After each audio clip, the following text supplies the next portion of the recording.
আসসালামু আলাইকুম everyone, welcome to স্বপ্নের খামার। আপনাদের সাথে আছি আমি হুসাইন। আজকের এই ভিডিওতে আপনাদেরকে দেখানোর চেষ্টা করব 266 ডিমের একটি ফুল অটো ইনকিউবেটর এবং ইনকিউবেটরে কিভাবে আপনারা ডিম বসাবেন তাও দেখানোর চেষ্টা করব ইনশাআল্লাহ।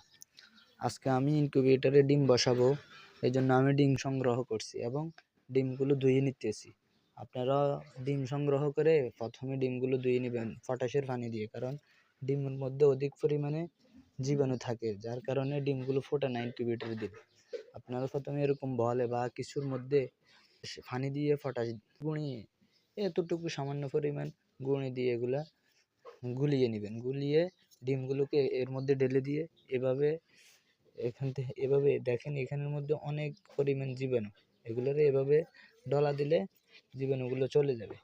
তো আপনারা জীবাণুগুলো সরিয়ে তারপরে ইনকিউবেটরে দিবেন। দেখেন আমি কিভাবে ধুইতেছি, সেম এভাবে ধুবেন যাতে কোনো রকমের কোনো জীবাণু না থাকে, কারণ যদি আপনার জীবাণু থেকে যায় তাহলে ইনকিউবেটরে ডিম ফোটার সম্ভাবনা কম। এই জন্য আমরা ডিমগুলো ধুয়ে নিচ্ছি।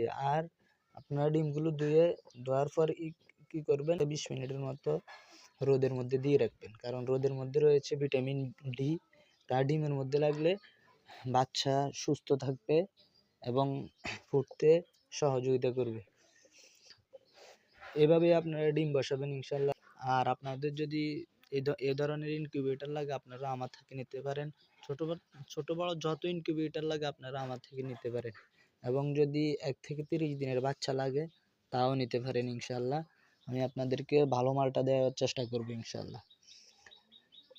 তো ভিডিওটা যদি ভালো লাগে লাইক কমেন্ট শেয়ার করতে ভুলবেন না। আজকের ভিডিও এই পর্যন্তই। আল্লাহ হাফেজ।